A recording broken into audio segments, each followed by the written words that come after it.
I warned my wife. If you post that photo with him, I'm out. She did and captioned it, my real partner. When she got back, her boss stormed in screaming. The company. His lawyer just called me. What did you make him do? Look, I'm not the kind of guy who checks his wife's Instagram every 5 minutes like some paranoid teenager stalking their crush. I've got better things to do with my time, like billable hours, cross-examining witnesses, and pretending I care about my firm's mandatory team-building retreats. But that night, that specific Tuesday night at exactly 9:42 p.m., I happened to refresh my feed while nursing my third whiskey of the evening, and there it was, glowing on my phone screen like a neon sign outside a divorce lawyer's office. The photo itself wasn't even that incriminating if you're the type who enjoys living in denial. Clara, my wife of 7 supposedly blissful years, was sitting at some bougie wine bar with exposed brick walls and those Edison bulbs that cost more than they should. Next to her was Brian. Yeah, that Brian. The guy whose entire personality could be summed up as peaked in college but refuses to accept it. His hair was gelled back like he was auditioning for a mob movie, and his hand was casually draped over the back of her chair in that possessive way guys do when they're trying to mark their territory without actually peeing on anything. 2 wine glasses sat between them, both half empty, which I guess is poetic if you're into that whole glass half empty metaphor thing. But honestly, the drinks weren't what made my blood pressure spike. It was the caption. Oh man, the caption. If words could commit murder, these ones would be doing life without parole. With my real partner this week, Wineglass Red Heart. My real partner. Not work partner, or business partner, or even partner in crime, with one of those stupid winky faces that middle-aged people use when they think they're being clever. Nope. Just real partner, followed by a wine emoji and a heart. A red heart. Not even the friendship heart or the ironic heart. The actual, I'm emotionally invested in this person heart. I sat there on our overpriced sectional couch, the one she insisted we needed because it was Scandinavian-inspired and an investment piece, watching the likes roll in like I was monitoring stock prices during a market crash. 50 likes. 70. 100. Each one felt like a tiny knife being twisted in my gut, except instead of blood, it was just my dignity slowly leaking out onto our hardwood floors. The comments section was even better, if by better, you mean absolutely soul-crushing. Her friends were eating it up like free samples at Costco. You two look amazing, and power duo, and my personal favorite. Finally living your best life. Finally, what the hell had she been doing for the past 7 years with me? Living her mediocre life. Her barely acceptable life? Her, I guess this'll do until something better comes along life? I didn't comment. That's the thing about being a lawyer. You learn real quick that the first person to react emotionally is usually the first person to lose. So instead of typing out some passive-aggressive response that would make me look like a jealous psycho, I took a screenshot. Then I took another screenshot for backup. Then I airdropped both to my laptop, saved them in 3 different folders, uploaded them to the cloud, and probably would have carved them into stone tablets if I had the tools handy. Call it paranoia, call it thoroughness, call it whatever you want. I call it covering your ass in a community property state. Then I poured myself another whiskey. Neat, because I'm not an animal. The funny part, and by funny, I mean tragically ironic in a way that makes you question the entire institution of marriage, is that Clara seemed to have completely forgotten who she married. I'm not some tech bro who thinks Instagram is just a place to post gym selfies and inspirational quotes stolen from dead philosophers. I'm a lawyer. Specifically, a corporate litigation attorney who specializes in breach of contract cases and fiduciary duty violations. I read fine print for sport. I find loopholes in my sleep. I once spent an entire weekend reviewing our mortgage documents just because I was bored and wanted to make sure the bank wasn't screwing us over. They were. I got us a better rate. So when my wife posts a photo with another man, calls him her real partner, and thinks I'm just going to scroll past it like I'm some oblivious sitcom husband who doesn't notice when his wife comes home at midnight smelling like someone else's cologne? Yeah, no, that's not how this works. That's not how any of this works. I stared at that photo for probably 20 minutes, which in hindsight seems pathetic, but I needed to let it sink in. I needed to make absolutely sure I wasn't overreacting, that this wasn't just some innocent work thing that I was blowing out of proportion because I'd had too much whiskey and not enough human interaction that day. But the more I looked at it, the more certain I became. This wasn't innocent. This was a statement, a declaration, a middle finger wrapped in a wine-soaked Instagram post. The worst part? She'd been careful about it before. For months, I'd noticed the late nights, the sudden work trips, the way she'd angle her phone away from me when she was texting. But she'd never posted anything, never made it public, never been stupid enough to leave a digital paper trail that even a first-year law student could follow. It was like she'd been playing chess for months, carefully moving pieces around the board, and then suddenly decided to flip the table and set everything on fire just for the hell of it. I picked up my phone and looked at the photo again, zooming in on Brian's smug face. This guy? This absolute waste of hair gel and misplaced confidence. I knew exactly who he was, not just from Clara's increasingly frequent mentions of him over the past 6 months, but from my professional life. Because here's the thing that Clara definitely didn't know. Probably because she'd stopped asking about my work around year 3 of our marriage. Brian was currently knee-deep in a lawsuit. A big one. The kind that makes junior associates cry and senior partners order extra bottles of scotch for their offices. And guess who was on the other side of that lawsuit? Guess who was leading the plaintiff's team in what was shaping up to be a career-defining case of corporate malfeasance and breach of fiduciary duty? If you guessed, the boring husband who apparently isn't her real partner, you'd be absolutely correct. I set my phone down, leaned back into our stupidly expensive couch, and smiled. Not a happy smile, not an amused smile, but the kind of smile that appears on a person's face when they realize they've been holding all the cards this entire time and didn't even know it. The kind of smile that says, "Oh honey, you have no idea what you just did." Clara thought she was being clever, posting that photo. Thought she was making some kind of statement, asserting her independence, showing the world that she had options. What she actually did was hand me a gift-wrapped present labeled Exhibit A with a bow on top. I finished my whiskey, set the glass down on the coffee table without using a coaster, take that, Scandinavian-inspired furniture, and headed to bed. Our bed. The one I'd be sleeping in alone while she was off playing house with Mr. Hairgel at whatever conference or business trip she'd invented this week. Tomorrow, I'd go to work. I'd sit in my office with the view she always said was wasted on someone who just stares at documents all day. I'd review depositions and draft motions and do all the boring lawyer stuff that apparently made me less interesting than a guy whose entire career was built on charisma and creative accounting. But tonight I'd sleep just fine, knowing that while Clara thought she was living her best life with her real partner, I was about to become the realest partner she'd ever had. The kind who shows up in court with a 3-ring binder full of evidence and a smile that says, "You should have read the fine print." They say curiosity killed the cat. In my case, Instagram was about to kill a whole lot more than that. Sunday mornings started the way most Sunday mornings in our house did, with me pretending I knew how to cook something more sophisticated than scrambled eggs, and Clara pretending she appreciated the effort. The bacon was sizzling in the cast-iron skillet we'd gotten as a wedding gift from her Aunt Margaret, the woman who'd pulled me aside at our reception to tell me that marriage was 50% love and 50% knowing when to shut up. Turns out Aunt Margaret was a prophet, because I'd been shutting up about a lot of things for the past 7 years. The coffee maker was doing its best impression of a dying car engine, gurgling and hissing like it was personally offended by having to brew dark roast at 8 in the morning. I'd already had 2 cups, because Sunday was my day to pretend I was a functional human being who had his life together, and caffeine was pretty much the only thing keeping that illusion alive. Clara's suitcase was half-zipped on the living room floor, clothes spilling out like she'd packed in the dark while having a seizure. Which, knowing her organizational skills, wasn't entirely off the table. She was sitting at our kitchen island, another investment piece that cost more than my first car, scrolling through her phone with the kind of focus usually reserved for brain surgeons and people trying to defuse bombs. Her thumbs were moving faster than her brain could possibly process information, which was pretty much Clara's default setting these days.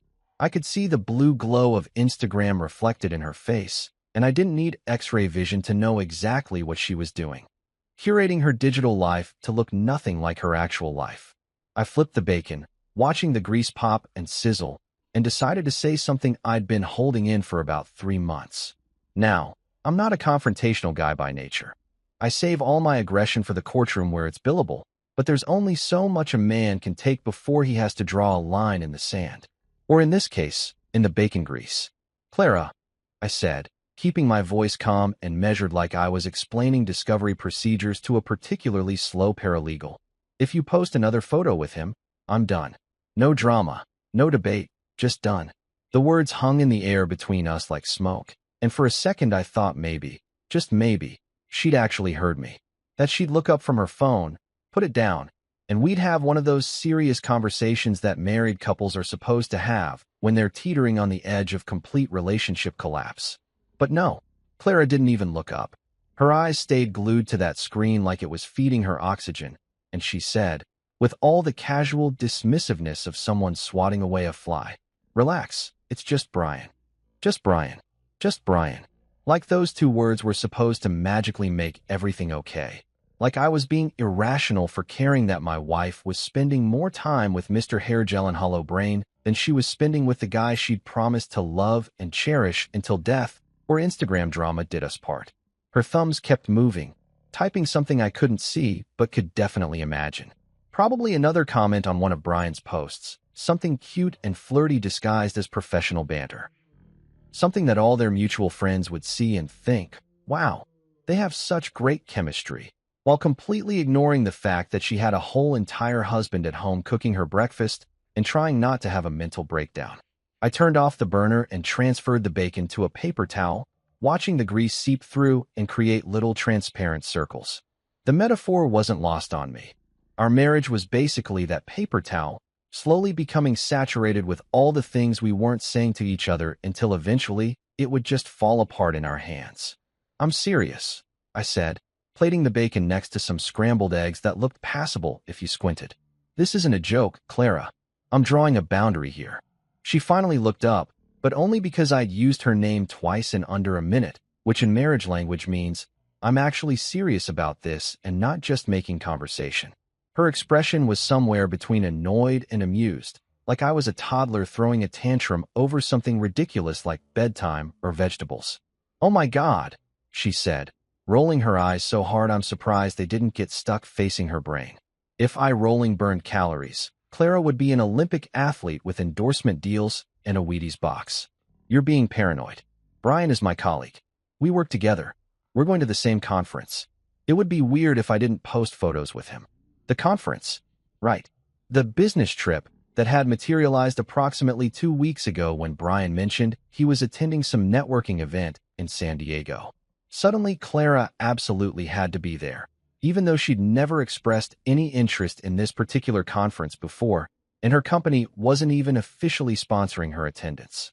She was using her own PTO for this, which should have been my first red flag, but I'd been too busy trying to convince myself that I was overreacting. "It's not about posting photos," I said, setting her plate down in front of her with more force than necessary. A piece of bacon jumped like it was trying to escape, which honestly moved. "It's about what you're saying in those posts. It's about how you're presenting yourself. And him. And whatever the hell this is." She picked up a piece of bacon, examined it like it might contain hidden messages, and took a bite.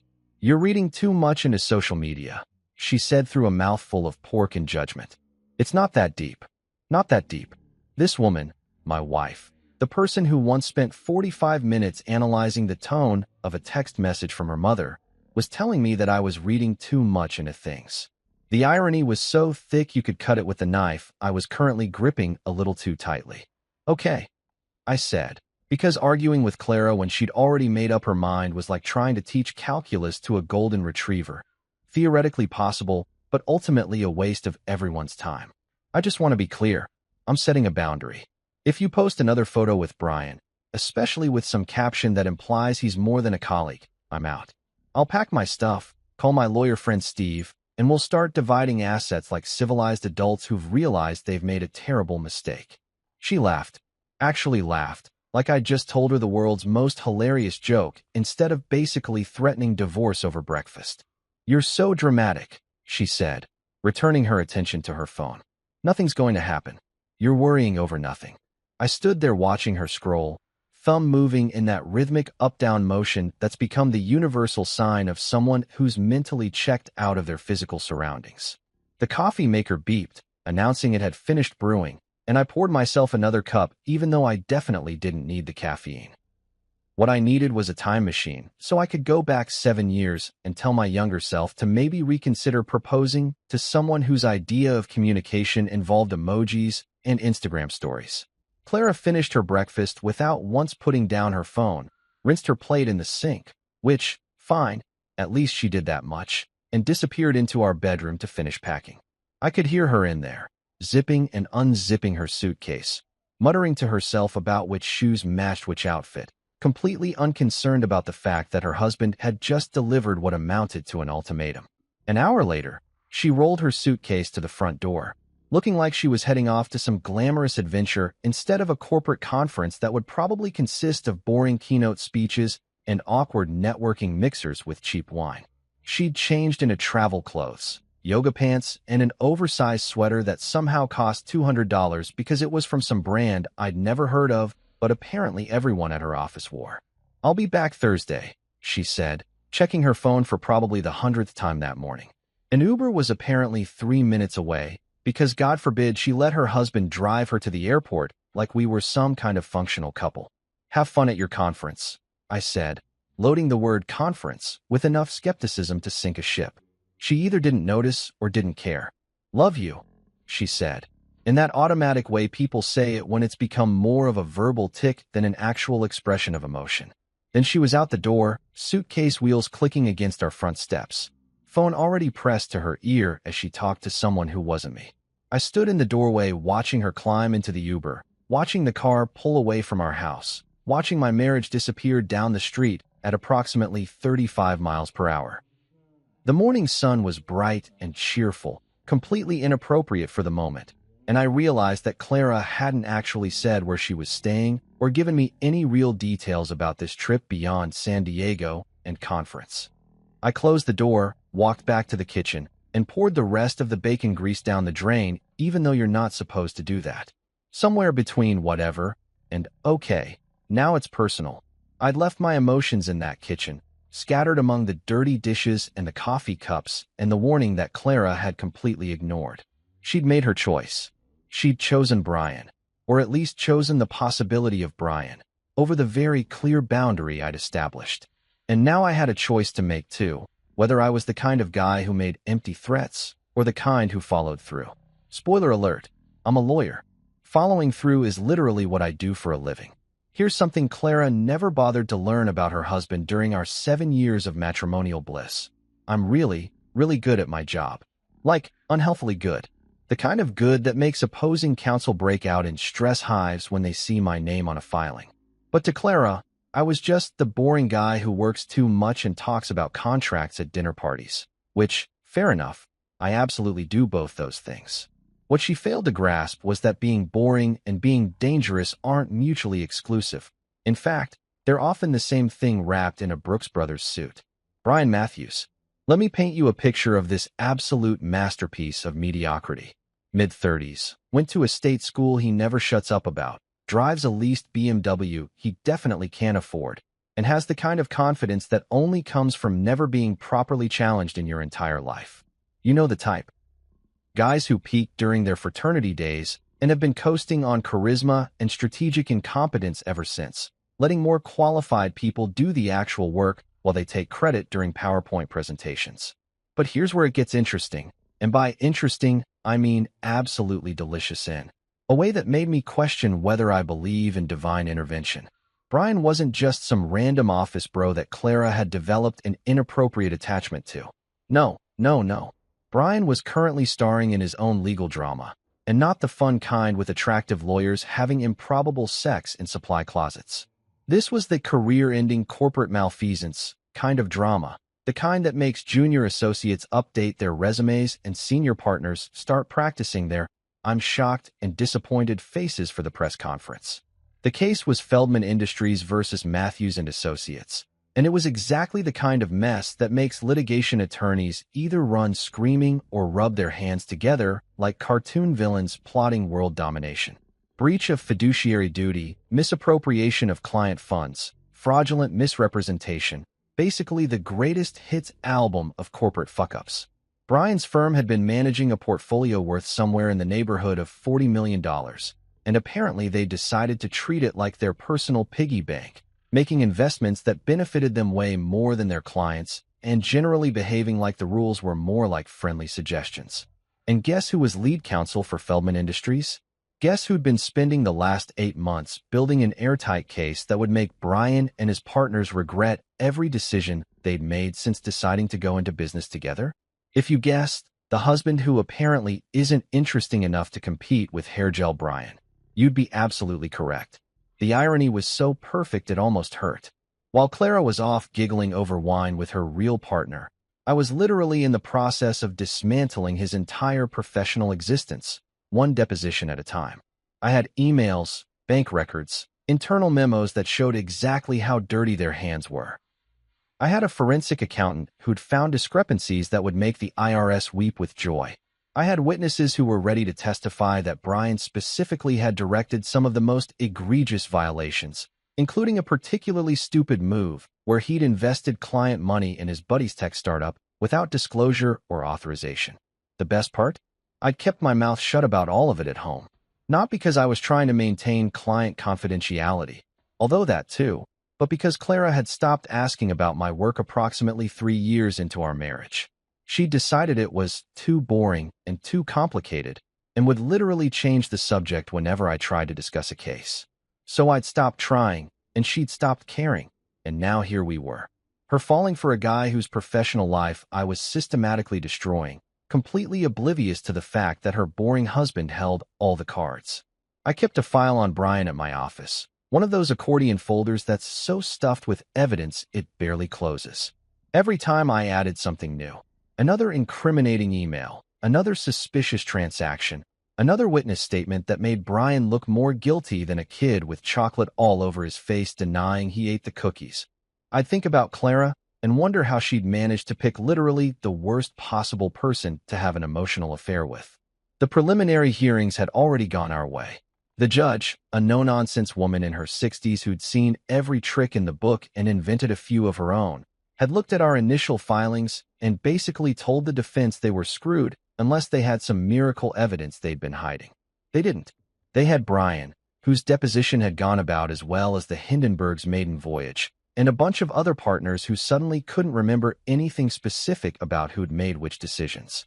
My co-counsel, Jennifer, a shark in and Taylor who could smell weakness from 3 states away, had pulled me aside after one particularly brutal deposition and said, "I don't know what Brian Matthews did to piss off the universe, but watching you destroy him is honestly the most entertainment I've had all year."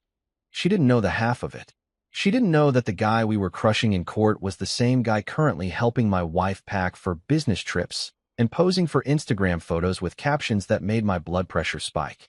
I'd thought about telling Jennifer, about letting her know that this case had gotten weirdly personal, but that would have required admitting that my marriage was circling the drain, and I wasn't quite ready for that conversation. Plus, it didn't matter. Personal feelings aside, Brian and his firm had violated their fiduciary duty in ways that would make Enron executives shake their heads in disapproval. They deserved everything that was coming to them, and I was more than happy to be the delivery system. The trial was scheduled for 6 weeks out, which meant we were in the final prep phase, the part where you dot every I and cross every T and make absolutely certain that when you walk into that courtroom, you're not just prepared, you're weaponized. I had associates pulling all-nighters to review documents. I had our jury consultant working on profiles for voir dire. I had demonstrative exhibits that would make Brian's financial misconduct so obvious that even the most legally illiterate juror would understand exactly what he'd done. And through it all, through every late night and every strategy session and every moment where I fantasized about the look on Brian's face when the verdict came down, I kept thinking about Clara, about how she'd chosen this guy, this walking malpractice lawsuit, over me. About how she'd looked at my stable, boring, successful career and found it lacking compared to whatever the hell Brian brought to the table besides hair gel and federal crimes. The thing about being a lawyer, especially a litigator, is that you learn to compartmentalize. You learn to separate your emotions from your work, to be objective even when you desperately want to be petty. But I'm only human, and I'd be lying if I said that every time I added another piece of evidence to our case, Every time I found another way that Brian had screwed up, I didn't feel a little thrill of vindictive satisfaction. Clara thought Brian was successful. She thought he was this big-shot financial advisor with important clients and a promising future. She had no idea that his career was held together with duct tape and prayer, and that I was currently in the process of removing both. She saw the Instagram version of Brian, the expensive suits, the wine bars, the confident smile. She didn't see the discovery responses that read like a confession, or the way he'd fumbled through his deposition like a freshman giving a book report on a book he hadn't read. I'd been quiet for months about all of it. Quiet about the case, quiet about my knowledge of Brian's professional disasters, quiet about the fact that I was literally the worst-case scenario for anyone who decided to fuck with both my marriage and my legal opponent. But Clara's little Instagram stunt had changed the calculus. She'd gone from privately disrespecting our marriage to publicly declaring that someone else was her real partner, and that shifted things from personal problem to problem that requires professional solutions. See, the thing about being in the shadows is that nobody sees you coming. They're too busy looking at the spotlight, at the obvious threats, at the things that are right in front of their faces. They don't notice the guy in the corner taking notes, building cases, connecting dots. They don't notice until it's too late, until the trap has already snapped shut and they're wondering how the hell they ended up there. Brian had no idea who I was beyond Clara's husband, and even that was probably a generous assessment of how much mental space I occupied in his brain. To him, I was probably just some nebulous concept, an obstacle that could be ignored or worked around. He definitely didn't know that I'd spent the better part of a year learning everything about his business practices, his financial decisions, his pattern of cutting corners, and hoping nobody would notice. But I noticed. I always notice. That's literally what they pay me for. And now, sitting in my office on a Monday morning, looking at the file that would probably end Brian's career, I realized something. Clara had accidentally given me the perfect gift. She'd connected herself publicly to a guy who was about to become professionally radioactive. She'd tied her reputation to someone whose name would soon be synonymous with corporate fraud and breach of duty. The quiet guy who reads fine print for sport was about to get very, very loud. Midnight is an interesting time to make life-altering decisions. It's late enough that all the reasonable people are asleep, but early enough that you can't blame it on sleep deprivation.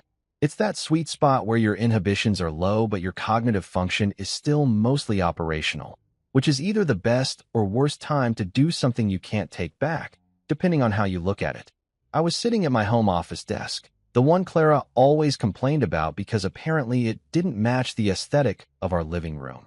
As if aesthetics mattered more than having a functional workspace, staring at my laptop screen with a cup of coffee that had gone cold about an hour ago. The house was silent except for the hum of the refrigerator and the occasional creak of settling wood, which in any other context would have been peaceful, but right now just felt ominous, like the universe was holding its breath waiting to see what I'd do next. Clara's Instagram post was still up, of course, still collecting likes like they were going out of style, still broadcasting to the world that Brian was her real partner, while I was presumably the fake one, the practice round, the guy she'd settled for before she knew better. I'd looked at it approximately 700 times since she'd posted it, which was definitely not healthy behavior, but also felt necessary, like picking at a scab to make sure it still hurt. But I wasn't looking at Instagram anymore. I was looking at an email draft, one I'd been composing and deleting and recomposing for the past 2 hours. The subject line was simple, professional, and absolutely devastating if you understood what it meant: conflict of interest. Immediate review required. Now, let me explain something about the legal profession that non-lawyers don't always understand. We have ethics rules. Lots of them. They're boring and complicated, and most people ignore them until they can't, at which point they become the only thing that matters. One of the big ones involves conflicts of interest, situations where your personal relationships might compromise your professional judgment or create the appearance of impropriety. And boy, oh boy, did Clara and Brian's little wine bar photo session create an appearance of impropriety. The email I was drafting wasn't to Clara. It wasn't to Brian. It was to Margaret Winters, the general counsel at Hendricks & Associates, the firm where both Clara and Brian worked. Margaret was one of those terrifyingly competent lawyers who'd probably sold her soul to the devil in exchange for perfect legal instincts and the ability to function on 4 hours of sleep. She was also notoriously paranoid about anything that might expose the firm to liability, which made her exactly the right person for what I was about to do. I took a sip of cold coffee, grimaced, and started typing the final version. Dear Ms. Winters, I hope this email finds you well. I'm writing to bring to your attention a potential ethics concern that may require immediate review by your firm's compliance department. As you may be aware, I serve as lead counsel for Feldman Industries in the ongoing litigation against Matthews and Associates, case number 2024 CV 8847. It has recently come to my attention that Brian Matthews, a named defendant in this action, maintains a close professional and personal relationship with Clara Henderson, an employee of Hendricks and Associates who works in the same division. I've attached several pieces of evidence that suggest this relationship may create conflicts of interest regarding client confidentiality, particularly given that Hendricks and Associates has clients with overlapping business interests to those involved in the litigation. Additionally, the public nature of their association, see attached social media posts, may create reputational risks for your firm should the case proceed to trial and receive media attention.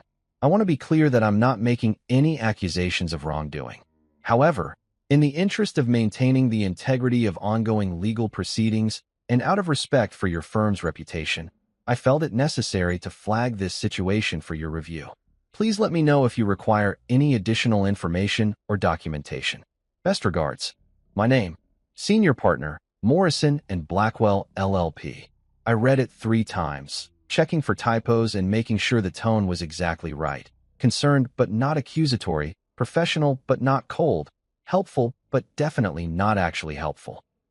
It was a masterpiece of legal passive aggression, the kind of email that says, I'm just trying to help, while actually saying, I'm about to ruin everyone's day and there's nothing you can do about it. The attachments were even better. I'd included screenshots of Clara's Instagram post, naturally, with the timestamp and caption clearly visible. But I'd also done some digging, because insomnia and spite are a powerful combination, and found 3 other photos she'd posted over the past 2 months featuring Brian. Lunch meetings, coffee breaks, a company happy hour where they were standing just a little too close to be strictly professional. Individually, none of them meant anything. Together, they painted a picture of 2 people who were way more invested in each other than their respective roles should allow. And in the world of corporate legal compliance, perception is pretty much reality. It doesn't matter if nothing inappropriate actually happened. If it looks sketchy, it is sketchy, and firms like Hendricks and Associates don't mess around when it comes to anything that might end up in a deposition someday. I also attached a document outlining the case against Matthews and Associates, highlighting the specific allegations against Brian and the potential exposure if the case went to trial. I made sure to emphasize the parts about fiduciary duty violations and the likelihood of significant media coverage, because nothing scares corporate counsel more than the possibility of their firm's name appearing in the Wall Street Journal next to words like scandal and misconduct. The beauty of this approach was its deniability. I wasn't accusing Clara of anything. I wasn't even accusing Brian of anything beyond what was already in the public record via court filings. I was simply bringing a potential conflict to the attention of someone whose job was to worry about potential conflicts. I was being helpful, proactive, a concerned colleague looking out for the integrity of the legal profession. The fact that this would almost certainly trigger an internal investigation that would make Clara's life a living hell for the next few weeks, well, that was just an unfortunate side effect of me being a responsible attorney. My cursor hovered over the send button. This was it, the point of no return. Once I sent this email, there was no taking it back, no pretending it was a joke, no sorry I was drunk and made a mistake. This would set off a chain of events that I couldn't control, even if I could predict them with reasonable accuracy. I thought about Clara, probably asleep in whatever hotel room she'd booked for her conference, completely unaware that her boring husband was about to weaponize 7 years of legal expertise against the man she decided was her real partner. I thought about Brian, who definitely didn't know that the guy suing him was married to his new favorite colleague. I thought about all those Instagram likes, all those comments from people who thought they were so clever and supportive, completely oblivious to the fact that social media posts are discoverable in litigation. Then I thought about Clara's face when I'd warned her at breakfast, The way she dismissed me like I was being paranoid and dramatic.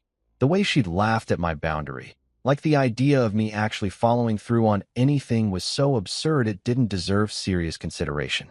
I clicked send. The email whooshed away into the digital void, and I sat back in my chair feeling a weird mix of satisfaction and nausea, like I'd just jumped off a cliff and wasn't sure if I'd remembered to pack a parachute.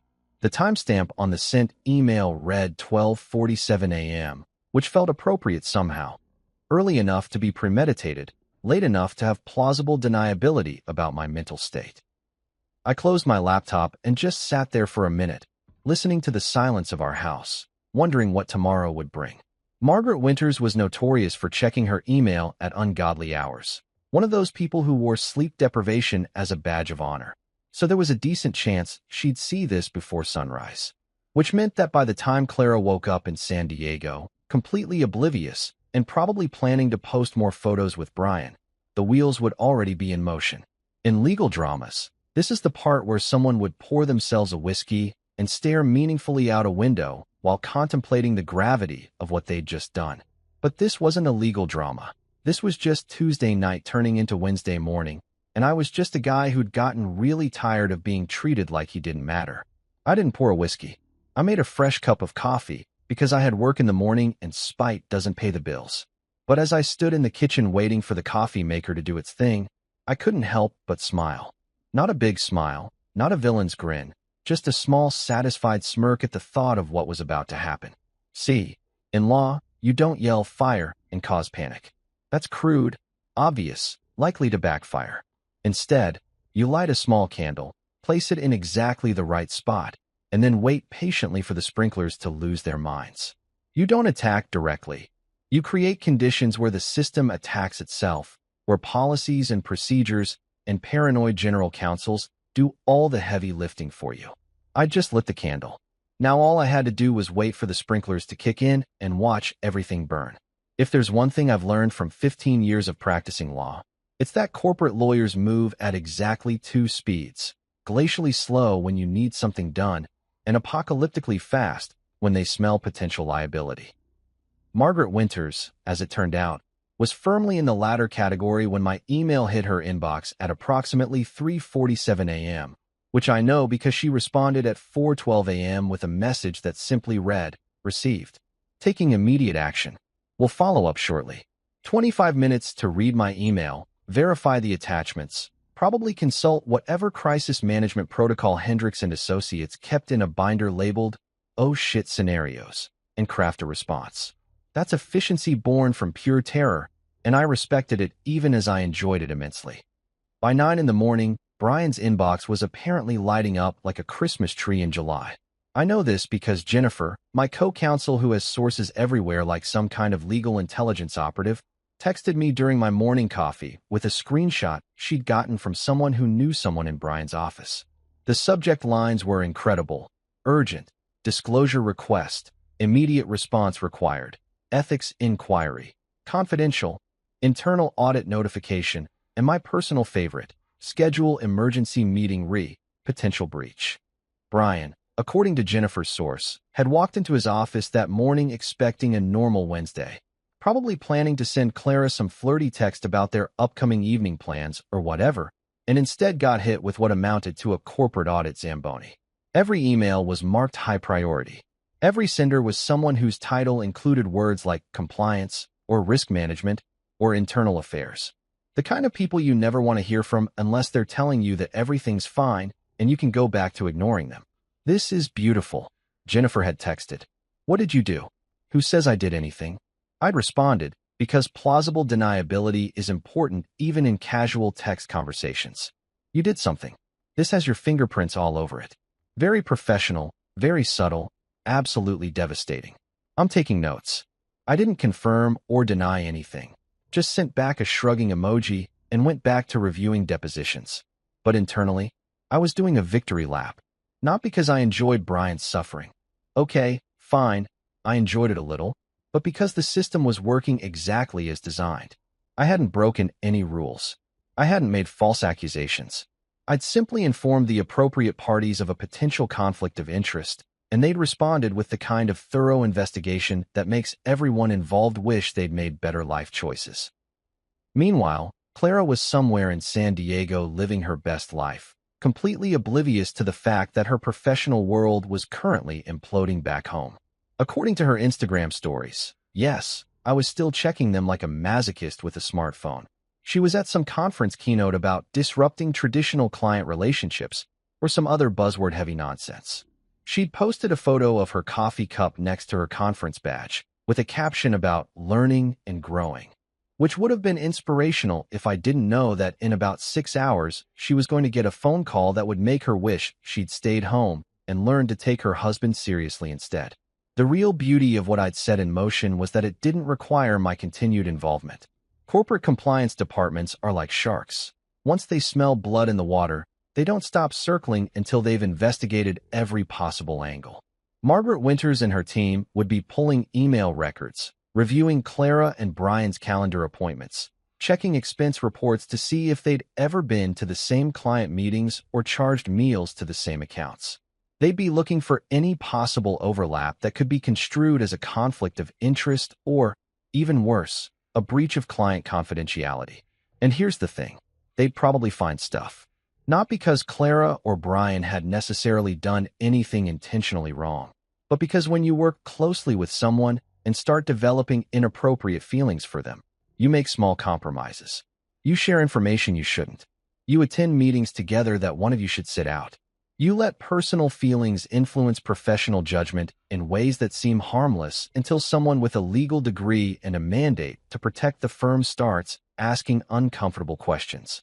By noon, Jennifer forwarded me another update. Brian had been called into an emergency meeting with 3 partners and someone from HR. The meeting had lasted over 2 hours. When he'd emerged, according to her source, he'd looked like someone who'd just received news that his dog died, his car was totaled, and his house was on fire, all at the same time. They've put him on administrative leave pending the investigation. Jennifer's text read, "Not fired, but definitely benched. Your timing on this case is chef's kiss. Administrative leave, the corporate equivalent of being sent to your room to think about what you've done." It meant they'd found something concerning enough to remove him from active client work, but not quite damning enough to terminate him immediately. It meant lawyers were reviewing everything with a fine-tooth comb, trying to figure out how much liability the firm was facing and whether they needed to disclose anything to clients or regulators. It also meant that Brian's defense in our lawsuit just got significantly more complicated. How do you mount an effective legal defense when you're not allowed to access your own files? When your firm is treating you like radioactive waste? When everyone you work with is suddenly very interested in maintaining documentation of every interaction they've ever had with you just in case they need to testify later? The answer is, you don't. You settle, or you lose spectacularly, or you declare bankruptcy and hope everyone forgets your name. Those are pretty much the only options once the sharks start circling. But the real domino that made me actually laugh out loud in my office, like genuine laughter that made my paralegal knock on my door to ask if I was okay, was the automated system. See, Hendricks & Associates, like most major firms, had implemented one of those AI compliance monitoring systems that's supposed to catch potential problems before they become actual problems. It's basically Big Brother with an algorithm, scanning emails and calendar invites, and even social media for anything that might indicate a compliance issue. And apparently, Clara's Instagram post had triggered it. Jennifer sent me another screenshot around 2 p.m., this one showing an automated alert that had gone out to the compliance team. The AI had detected Clara's public social media posts, matched them against Brian's employee profile, cross-referenced both their names against active litigation databases, and flagged the whole situation as high risk, potential conflict/reputational damage. It had even included a risk score, 8.7 out of 10, which in compliance terms is basically drop everything and deal with this immediately. The AI had done my job for me, which was both hilarious and slightly terrifying from our robots coming for our jobs perspective. It had found additional photos that even I hadn't noticed. Clara and Brian in the background of other people's posts, tagged at the same locations, commenting on each other's content with the kind of familiarity that the algorithm correctly identified as inconsistent with purely professional relationship. AIs don't sleep, don't gossip, don't care about anyone's feelings. They just methodically ruin careers based on pattern recognition and risk assessment. It's beautiful in its own cold, digital way. By 3 o'clock, the compliance department had apparently expanded their investigation to include everyone in Clara and Brian's division, just to make sure there weren't any other ticking time bombs waiting to explode. Which meant that approximately 40 people were now getting emails asking them to preserve all communications, prepare for potential interviews, and generally live in a state of low-grade panic about whether they'd accidentally done something that could be construed as unethical. Claire's boss, a woman named Patricia who I'd met exactly once at a company holiday party where she'd spent 20 minutes talking about her Peloton, was reportedly having a meltdown of epic proportions. Not only did she have 2 employees under investigation, but the investigation was connected to a major lawsuit that could potentially impact client relationships. She'd been calling people into her office one by one, demanding to know who knew what and when they knew it, like she was starring in her own paranoid thriller. And through all of this, Clara was still in San Diego, still posting Instagram stories about networking sessions and panel discussions, still completely oblivious to the mushroom cloud forming over her professional life. Part of me, a small, petty part that I'm not particularly proud of, wanted to call her and give her a heads up. But a larger part of me, the part that remembered her dismissive, "Relax, it's just Brian," and her eye roll at my very reasonable boundary, decided that some lessons are best learned without advance warning. Besides, Margaret Winters would call her soon enough. Probably scheduled it for maximum impact, late enough in the day that Clara couldn't catch an immediate flight home, but early enough that she'd spend the entire evening in her hotel room panicking instead of enjoying whatever conference activities she'd planned.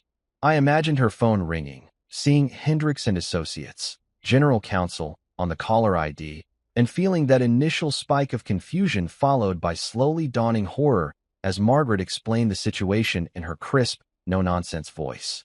The request to return immediately, the notification that she was being placed on paid leave pending investigation, the suggestion that she might want to retain personal counsel, just as a precaution.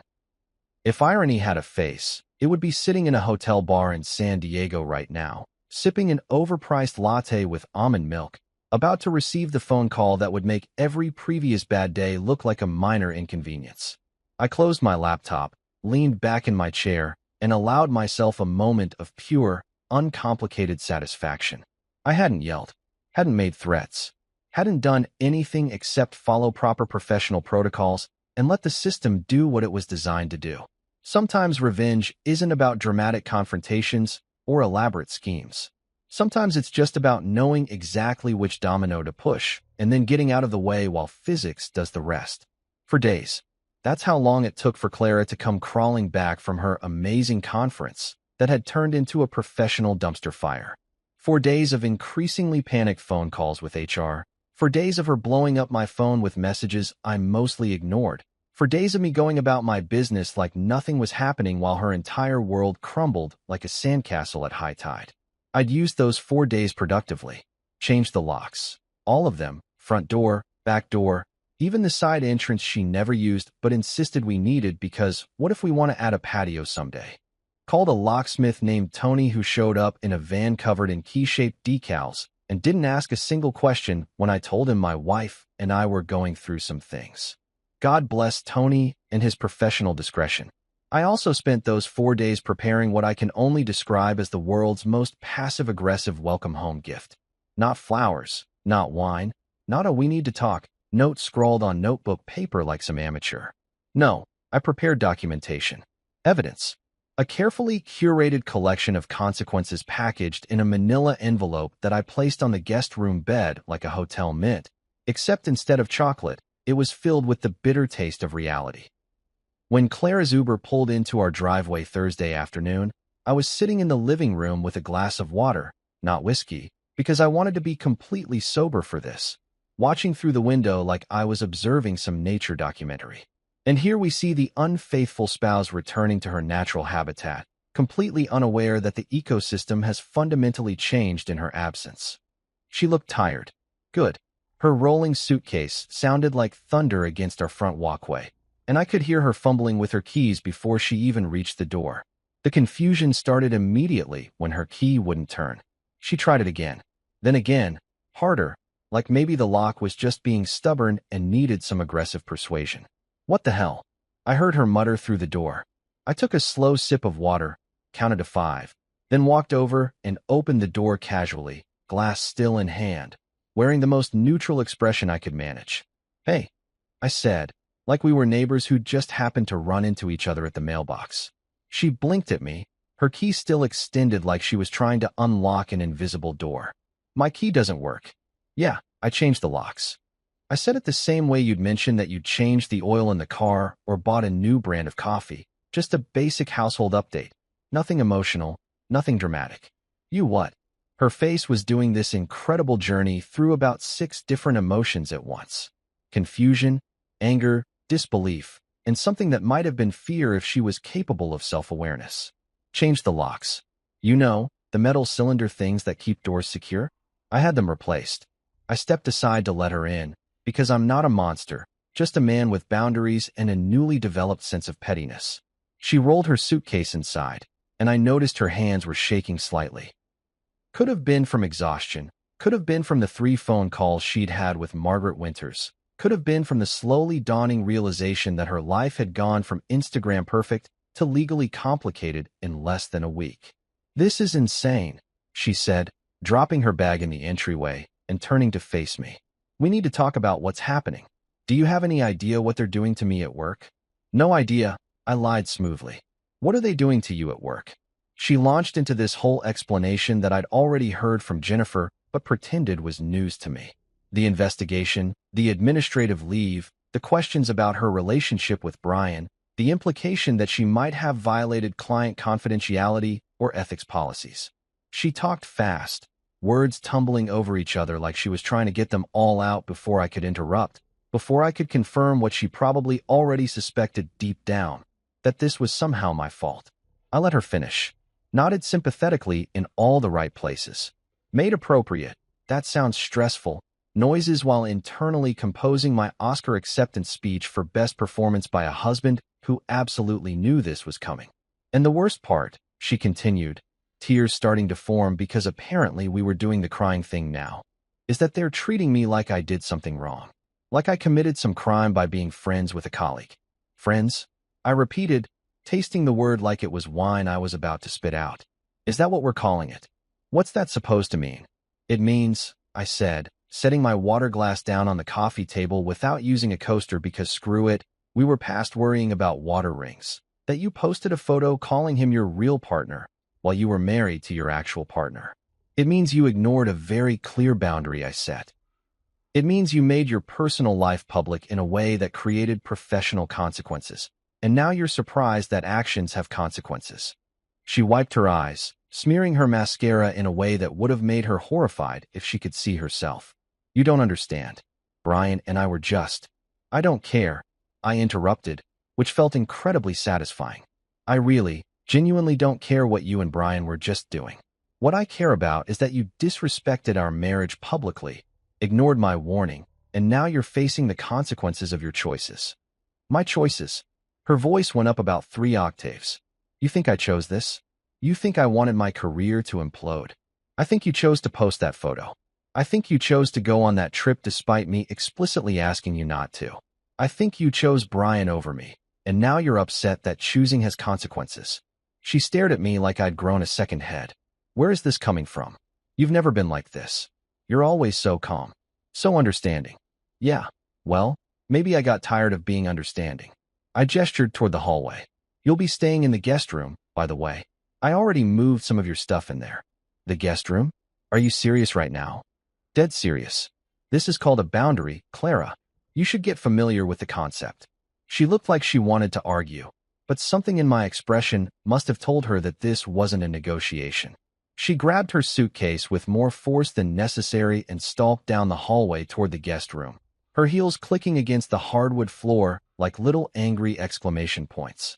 I waited exactly 2 minutes, timed it on my watch like I was conducting a scientific experiment, before I heard the scream. Not a scared scream, more like the sound a person makes when they open a gift and find a live snake inside. I walked down the hallway casually, still carrying my water, and found Clara standing in the doorway of the guest room, staring at the bed like it had personally insulted her. On the perfectly made guest bed, I'd even done hospital corners, because if you're going to be petty, be thorough about it, sat a thick manila envelope. The kind lawyers use for important documents. The kind that means your life is about to get significantly more complicated. "What is this?" she asked, her voice barely above a whisper. "That," I said, leaning against the doorframe like we were having a casual conversation about weekend plans, "is our prenuptial agreement. Updated last year, which you might remember if you'd actually read it before signing. But you didn't read it, did you? You just signed where I put the little sticky arrows because you trusted me? Or you didn't care? Or you assumed it was all standard boilerplate that didn't matter?" She picked up the envelope with trembling hands, pulled out the document. I'd helpfully flagged the relevant sections with bright yellow post-it notes, because I'm nothing if not organized, and started reading. I watched her face as she got to Clause 7B, the one I'd highlighted in yellow marker with the intensity of a student studying for the bar exam. Her eyes moved back and forth, reading it once, then again, then a third time like maybe the words would change if she just concentrated hard enough. "In case of public actions causing reputational harm," she read aloud, her voice getting smaller with each word, "including but not limited to extramarital behavior or public scandal, the unaffected spouse may freeze joint assets pending divorce proceedings or reconciliation." She looked up at me, and I swear I could see the exact moment the reality of her situation hit her like a freight train. "You froze our accounts?" "Our accounts, no. My accounts that you have access to, yes. Your personal checking is still fine. But the joint savings, the investment accounts, the credit cards tied to my name, all frozen pending our, let's call it a reassessment of our marital status." "You can't do that." "Actually, I can. It's right there in the prenup you signed without reading. Page 17, Clause 7B, subsection 3. Want me to read it to you? I've got the whole thing memorized at this point." Clara sank onto the guest bed, still holding the prenup like it was evidence in a murder trial, and she'd just realized she was the suspect. "This is insane. You're being insane." "No, I'm being prepared. There's a difference." I took another sip of water, mostly for dramatic effect. "See, when you marry a lawyer, Clara, you should probably assume that they've thought through every possible scenario. You should probably assume that they've protected themselves legally from exactly this situation. And you should definitely read documents before you sign them." Her face was going through this incredible color transformation, from pale to pink to red, like a time-lapse of anger. "How long have you been planning this?" "Planning what?" "Protecting my assets in case of marital breakdown?" "Since before we got married. It's called being responsible." I paused, let that sink in. "But if you're asking when I decided to actually enforce these provisions, that would be when you posted that photo with Brian and called him your real partner." "I didn't mean it like that." "Doesn't matter how you meant it. Matters how you said it. Matters that you said it publicly. Matters that you did it after I explicitly warned you not to." I pushed off from the doorframe, done with this conversation. "Take your time reading through everything. There's a summary on page 3 if the legal language is too complicated. Feel free to call a lawyer if you want a second opinion, though I should warn you that most of them will tell you the same thing I'm telling you. You signed this. It's enforceable, and you're pretty much screwed." I started to walk away, then turned back like I'd just remembered something. "Oh, and Clara? That amazing conference you went to? Might want to check your work email. I hear they have some questions about expense reports and whether company funds were used appropriately for your little wine bar photo shoot with Brian."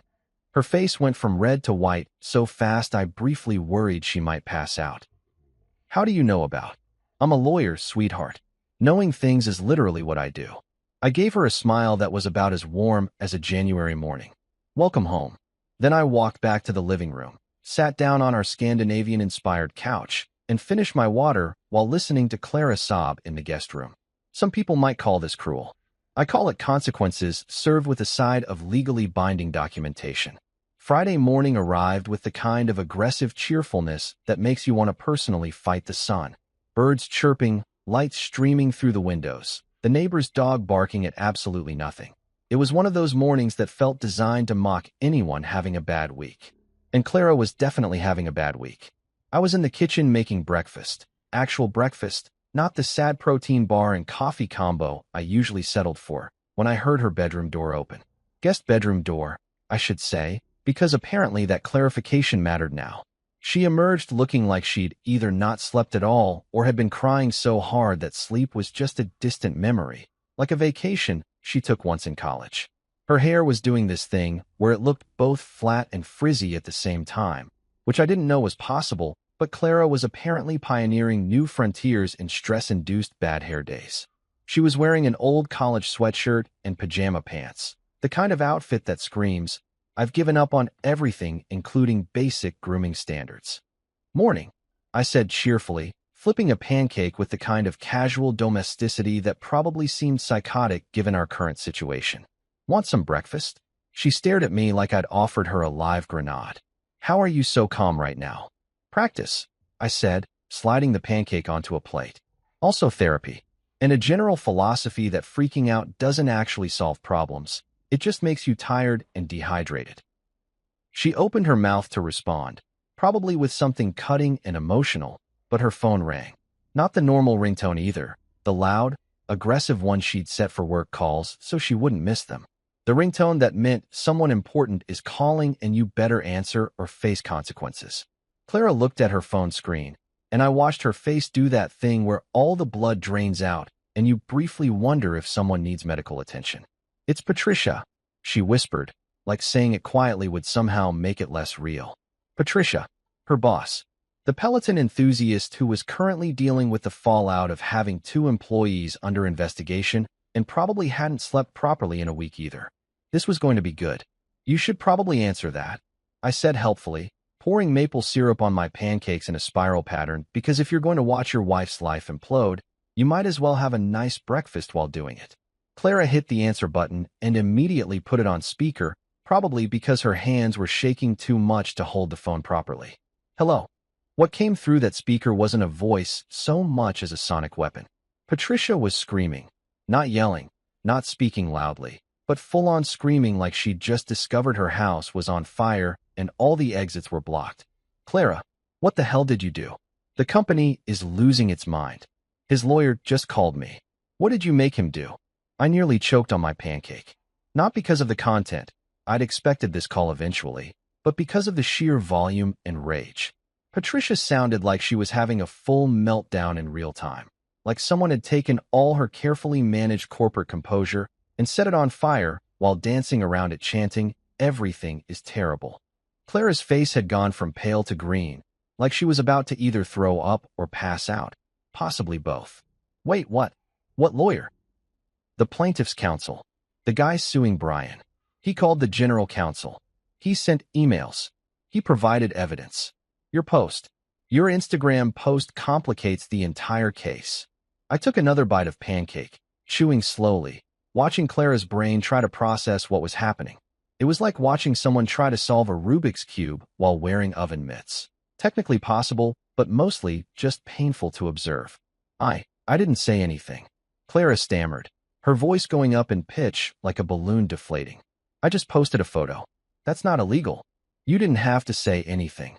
Patricia was really hitting her stride now, the kind of rage that comes from a week of dealing with compliance officers and general counsels and probably not enough coffee. "You posted it. You put it on the internet. Do you have any idea how discovery works? Do you understand what evidence means?" Clara looked at me, and I saw the exact moment she connected the dots. Her eyes widened like she'd just seen a ghost.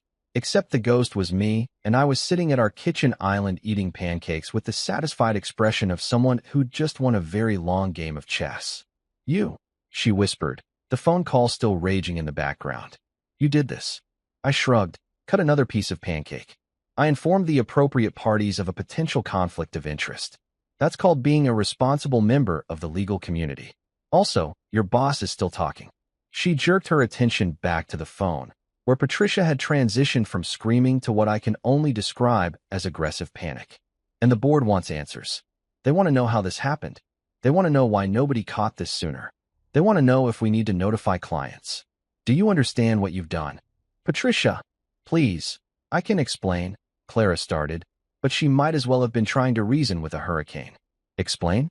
Explain what?" "That you were too stupid to understand that social media posts are public? That you were too busy playing house with a guy who's currently being sued for $40 million to think about professional boundaries? That you made the firm look like a joke? I got up to pour myself more coffee, giving Clara space for her professional execution while also staying close enough to hear every word. This was better than any TV show I'd ever watched. This was live-action consequences in real time, and I was here for every second of it. I didn't know. Clara tried again, tears streaming down her face now, mixing with the stress and exhaustion and slowly dawning realization that she'd screwed up in ways she was only beginning to comprehend. You didn't know? Patricia's voice somehow got even louder, which I didn't think was physically possible. Your husband is a lawyer. He's literally leading the case against Brian. How did you not know? How did you not think that maybe, just maybe, posting romantic photos with a defendant might be a problem? Clara's eyes met mine across the kitchen, and I raised my coffee mug in a little toast. She looked away quickly, like eye contact might turn her to stone. I didn't think, she whispered into the phone. No, you didn't think. That's the problem. Patricia took a breath, and I could hear her trying to regain some composure, trying to sound like a professional manager instead of someone having a complete breakdown. Clara, I need you to listen very carefully. The firm is conducting a full investigation. Internal audit, ethics review, the whole 9 yards. And based on what they've found so far, the pause was excruciating. I actually stopped mid-sip to pay attention. Based on what they've found, we're going to have to let you go. The words hung in the air like smoke from an explosion. Clara's face went through about 12 different emotions in 3 seconds. Shock, disbelief, anger, fear, and finally something that looked like acceptance mixed with absolute devastation. You're firing me? Her voice was barely a whisper. We're terminating your employment due to reputational risk and potential ethics violations. HR will send you the paperwork. We'll need your laptop, your access badge, and any company materials you have at home. Someone will be in touch about the logistics. But I didn't do anything wrong. The tears were coming faster now, and I almost felt bad for her. Almost. That's not for me to decide, Patricia said, her voice finally dropping to something resembling normal human volume, though it still had that edge of barely controlled rage.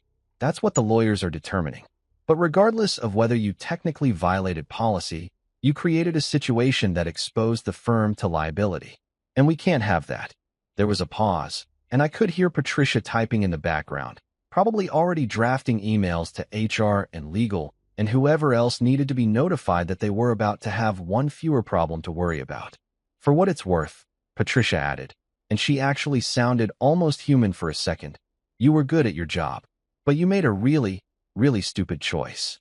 And in this business, stupid choices don't get second chances. Click. Call ended.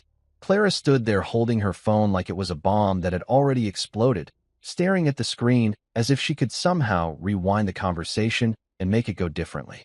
Her whole body was shaking, and she looked so small standing there in our kitchen in her college sweatshirt, unemployed and financially frozen and finally understanding that actions have consequences. I took a sip of my coffee. Still hot, still delicious, still the perfect temperature for watching karma do its thing. Sounds like you had a rough call, I said, because I'm a monster, but I'm a polite monster. She looked at me, mascara running down her face in little black rivers, her hair still doing that flat and frizzy thing, her entire world crumbling around her. You did this, she said again, but this time there was no question in it, just flat certainty. I sent an email. I corrected. The rest of this? This is all you, sweetheart. I just lit the match. You're the one who built the bonfire out of Instagram posts and bad decisions. She opened her mouth, closed it, opened it again like a fish gasping for air. No words came out. What could she say? That she was sorry? That she didn't mean it? That if she could go back and not post that photo, she would? Too late. Way too late.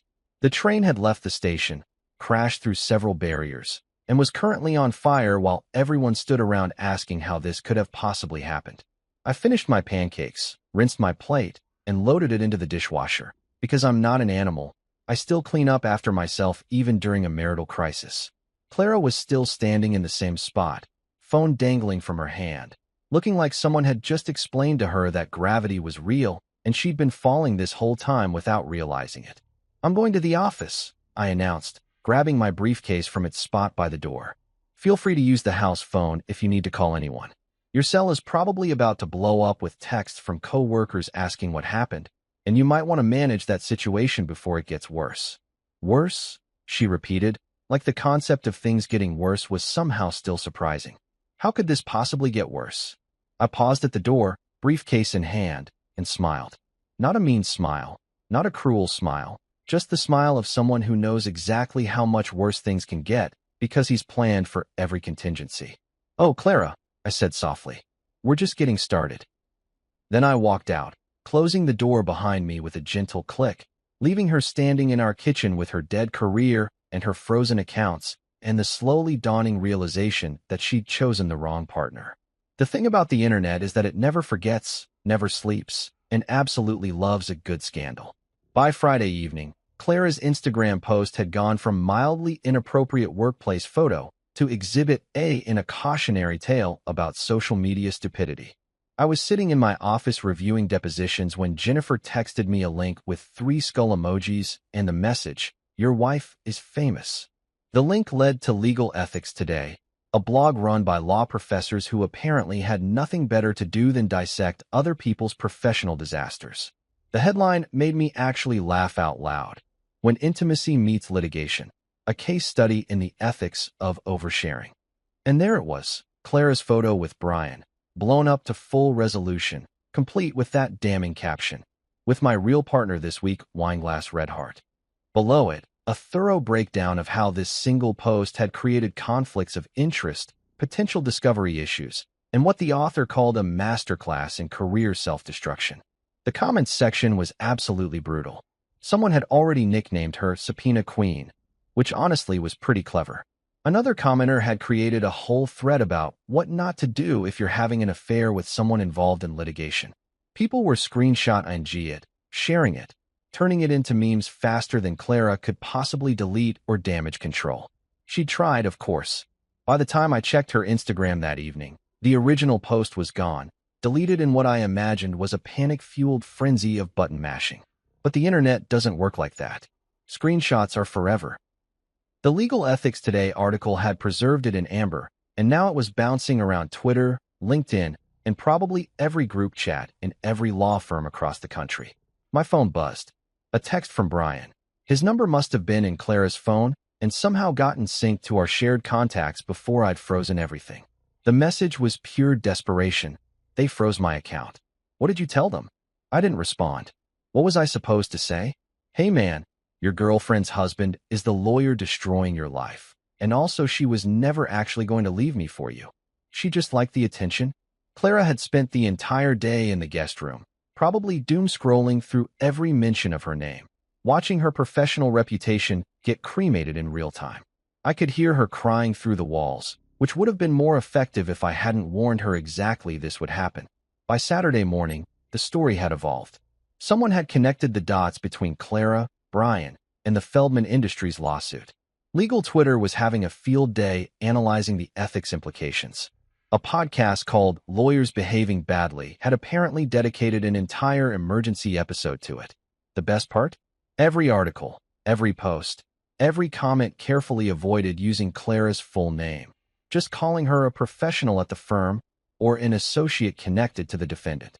But everyone who knew her knew. Her coworkers knew. Her LinkedIn connections knew. Everyone at every networking event she'd ever attended knew. The internet had done what it does best, taken a moment of poor judgment and turned it into a permanent digital monument to bad decisions. No amount of deleting, no PR campaign, no time would ever fully erase this. 10 years from now, someone could Google her name and find articles about the Instagram post that torpedoed 2 careers. I poured myself a whiskey and pulled up the Legal Ethics Today article one more time, reading through the comments like they were reviews for a movie I'd produced. 5 stars. Would watch the sequel. Monday morning, Clara woke up and apparently decided that denial was a valid coping strategy. I watched from the kitchen as she got dressed in her navy sheath dress, her power outfit, the one she wore to important meetings when she needed to feel invincible.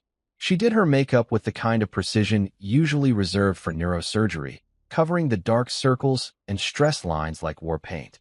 "What are you doing?" I asked, genuinely curious about what delusion was currently running through her head. "Going to work," she said, like this was the most obvious thing in the world. "I need to explain everything in person. Fix this." I almost told her. Almost explained that HR doesn't work like that, that termination due to reputational risk isn't the kind of thing you fix with a heartfelt conversation and a cute outfit. But honestly, I wanted to see how this played out. "Good luck with that," I said, returning to my coffee.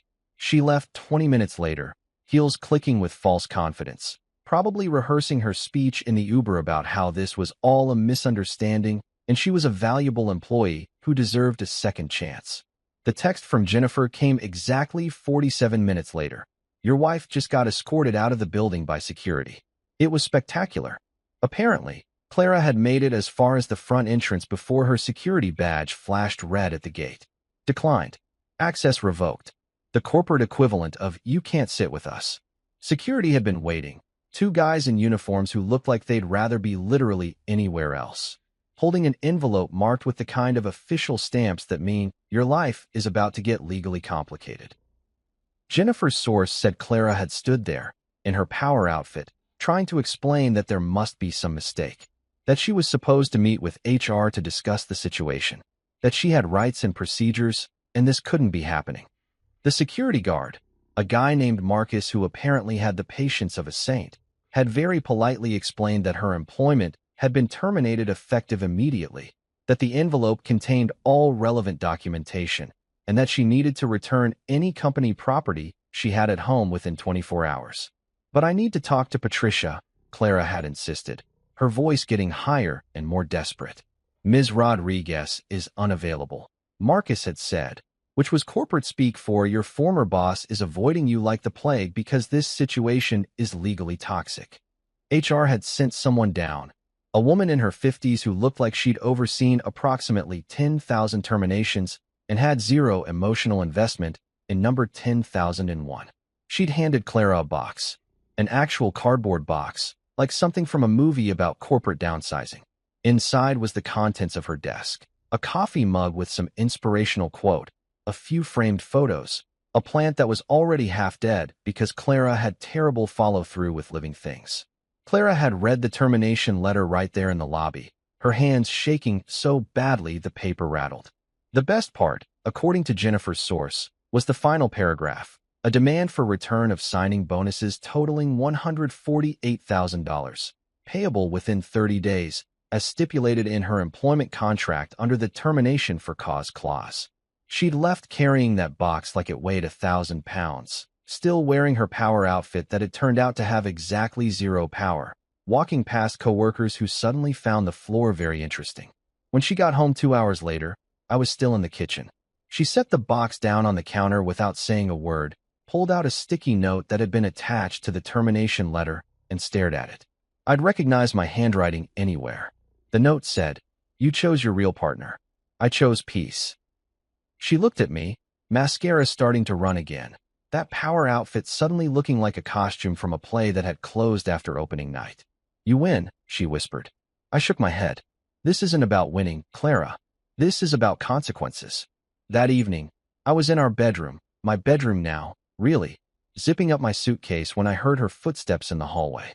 Slow, hesitant, like she was approaching a wild animal that might bolt at any sudden movement. Clara appeared in the doorway looking like a ghost of her former self. All that Instagram confidence completely evaporated. "Where are you going?" Her voice was small, broken in a way I'd never heard before. "Hotel," I said, folding a shirt with more care than necessary. "My lawyer advised me to establish separate residency while we finalize everything. Makes the divorce cleaner." Divorce. She said it like it was a foreign word she was trying to pronounce for the first time. "We can fix this. We can go to counseling. I'll do whatever you want. I'll delete all my social media. Clara." I stopped packing and looked at her directly. "You can't fix this. You didn't just make a mistake. You made a choice. You chose to ignore my boundary. You chose to publicly disrespect our marriage. And now you're facing the consequences of those choices."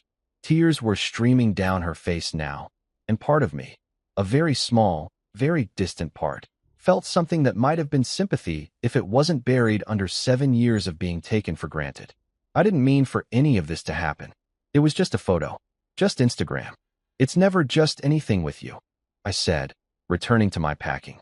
It was just Brian. It was just a work trip. It was just a photo.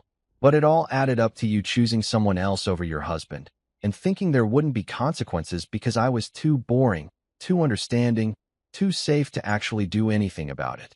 She took a step into the room. I was wrong. About all of it. About Brian. About us. About... Her voice cracked. I was so stupid. Yeah, I agreed, because sugarcoating it now seemed pointless. You really were. The doorbell rang, cutting through the tension like a knife. Clara looked confused, but I knew exactly who it was. I'd been tracking the courier on my phone for the last 20 minutes. That'll be for you, I said, heading downstairs. The courier handed me an envelope, certified mail, signature required, the kind that means your day is about to get worse. I brought it back upstairs and handed it to Clara, who opened it with shaking hands. Her face went white as she read. It was from Hendricks and Associates Legal Department, a formal demand letter for the return of her signing bonuses, totaling $148,000, due within 30 days per her employment contract.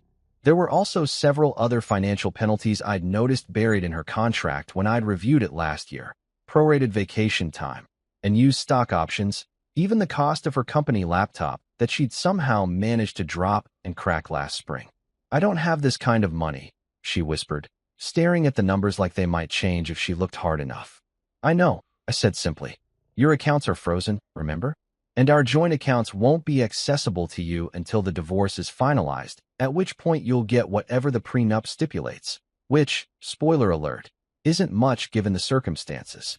She looked up at me, genuinely desperate now. What am I supposed to do? I picked up my suitcase, grabbed my car keys from the dresser. I don't know, Clara. Call Brian. Oh, wait. He's probably dealing with his own financial catastrophe right now. Maybe call your parents? Your friends? Your real partner? The cruelty in my voice surprised even me, but I was done being the nice guy, the understanding husband, the boring lawyer who just accepted whatever scraps of attention his wife threw his way. I walked past her, down the stairs, toward the front door, and whatever came next. Behind me, I could hear her starting to sob, real, ugly crying that echoed through our expensive house with its Scandinavian-inspired furniture and investment piece couch. My hand was on the doorknob when she called out one last time. I love you. I know you don't believe me, but I do. I paused, considered my response carefully, then turned back to look at her standing at the top of the stairs in yesterday's clothes, mascara-stained and broken. The problem, Clara, is that you love the idea of me, the stability, the income, the safety net. But you didn't love me enough to respect me, to listen to me, or to choose me when it actually mattered. I opened the door, letting in the cool evening air. You wanted your real partner? Congratulations. Now you get to figure out life without any partner at all. I walked out, closing the door with a gentle click that felt more final than any slam could have been. My car was packed, my hotel was booked, and my lawyer had already drawn up the divorce papers that would be filed first thing tomorrow morning. As I drove away from our house, soon to be just her house, then probably the bank's house once she couldn't make the mortgage payments, I felt something I hadn't felt in years: peace. Not happiness, not satisfaction, just quiet, simple peace. Clara had posted that photo with Brian, calling him her real partner while I was just the boring guy in the background. But as it turned out, my real partner was something she'd never understand: self-respect, boundaries, and the knowledge that I deserved better than someone who only valued me when there was no one else around. I drove toward my hotel, toward my divorce, toward whatever came next, and for the first time in 7 years, I wasn't looking back.